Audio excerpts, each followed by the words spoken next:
Guys આ જુઓ પછી નર સરોવર લઈ જાય અમારે તો કોમન છે ફરવાનું ના પણ અત્યારે સોશિયલ મીડિયાનું કેમ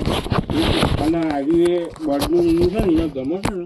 એટલે કીધું તું તારે રાખ. અને સોશિયલ મીડિયામાં જે આ બધનું આવે ને આ બધું પ્રાણીઓનું આ બધું વસ્તીને બહુ પસંદ આવે બહુ જરૂરી છે ને અને એના લીધે આગળ નીકળી શકો તો નેચર જરૂરી છે કારણ કે શું છે જંગલ બચી પક્ષી બચશે ને તો જ જીવન છે બાકી ફેક્ટરીઓ બેક્ટેરિયો બધું બની જશે તો કોઈ મતલબ વગર નહીં.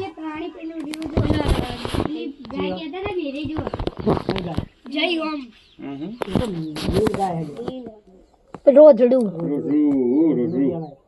તમારા ખેતરમાં ખાઈ જાય બધું નહીં. આપડે મારી દાદી હે ને એમના ખેતરમાં બધું ખાઈ જીવો રોજડા ઘુંડિયા બધું રોજડો તો બહુ જબરો હોય દોડીએ હોય ને અત્યારે હાલ દોડી જીવ 60-70 જેવા હતા હા આગળ રોજડા હતા ચાલીને જતા રહ્યા. ગાડી ઉપર પડે ને તો પહેલા ટગ જ ના આવે એટલે કાચ જ તોડ નાખો. ફાટ લાઈન લગભગ એક રોજડો હતો ને 25-30 જેવી રોજડીઓ હતી પણ એ તો બધી શું કરી ખબર અંદર જોયા ને એટલે અંદર આ જંગલમાં ઘૂસી ગયા અંદર